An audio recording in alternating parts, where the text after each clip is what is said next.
Hello, hi, welcome to my channel. So today I'm going to be making banana loaf or banana cake, whichever name you prefer to call it. So these are the ingredients I'll be using for this recipe. This recipe calls for 2 cups of flour, but I'm using 1 cup of plain flour and 1 cup of coconut flour. So I use coconut flour and almond flour interchangeably. This is what really makes it very fluffy. And this is the ripeness of the banana that you need for this recipe. So the banana has to be ripe but not rotten. And I'll be putting the list of ingredients and the measurement in the description box. So I'm going to go ahead to mash up the bananas. These 3 medium bananas will give me a cup of mashed bananas, and that's what I need. I'm using the garlic crusher to mash the banana, but you can use a fork to mash up the bananas. It will do a good job of mashing it up as well. So I'm going to add lemon juice, a teaspoon of lemon juice to the mashed bananas. This will stop it from turning brown in color, and I'm going to set this aside.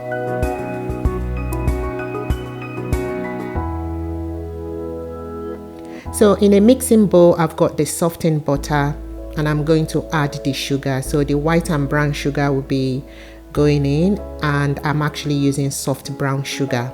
So I'm going to use the electric hand mixer to mix this until it turns pale in color, and then I will start adding the eggs one at a time.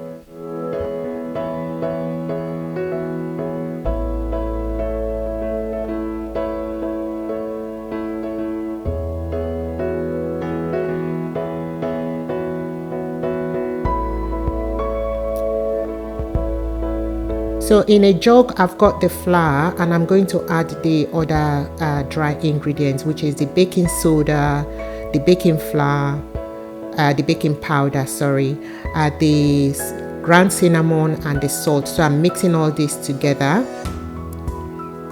and into the wet ingredients, I'm adding the vanilla and the mashed bananas, and I'm going to mix this in with the wooden spoon.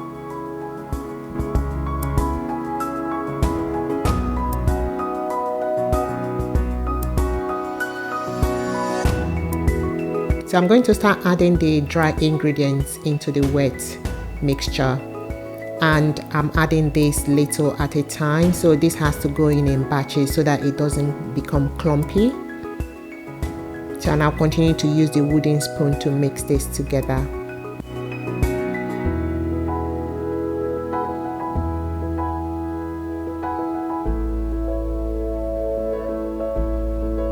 After this, I just use the electric mixer to mix it for 20 seconds. It's very important that you avoid over mixing your batter.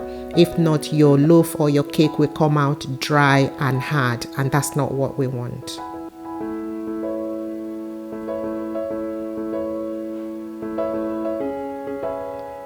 So in a bowl here, I've got the raisins. I added a tablespoon of flour. So I removed the flour before I added it into the batter and mixed it in with the raisins. The idea is to prevent the raisins from sinking down to the bottom of the cake or the loaf when it is baked. So if you don't mix it, mixing it with the flour actually makes it heavier, so it doesn't sink down to the bottom of the pan when it's baking. So I'm gradually folding this into the batter.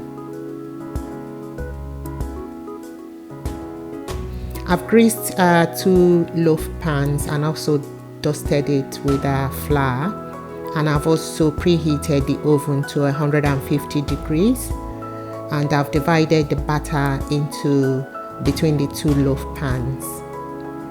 So I'm going to flatten the top and then tap it to remove the excess air in it, because we don't want pockets of air in the cake when it's baked. So this is going to go in the oven to bake for 30 minutes. So after 30 minutes, the cake is nicely baked. It's looking golden brown, so I'm going to leave this to cool for 5 minutes before I turn it onto the wire rack. So you can tell that your cake is baked when you use a cocktail stick. You dip a cocktail stick into it and it comes out dry. So I'm using a plastic knife to loosen the sides because I don't want to scratch my pan if I use metal. So avoid using metal to loosen your cake from the pan. So you can see it's looking so bouncy, and when you touch it, it kind of bounces back. It's so well baked. We're going to cut into the loaf now and see what it looks like. You can see the inside looking so spongy, so aerated, and that's because of the coconut flour that I used. And like I said, almond flour does the same thing as well. And you can see that the raisins is distributed very well in the loaf. And this is so nice and so fluffy. I hope you've enjoyed watching this video. Please give me a thumbs up, click the notification bell and the subscribe button. I'll see you in my next video. Bye.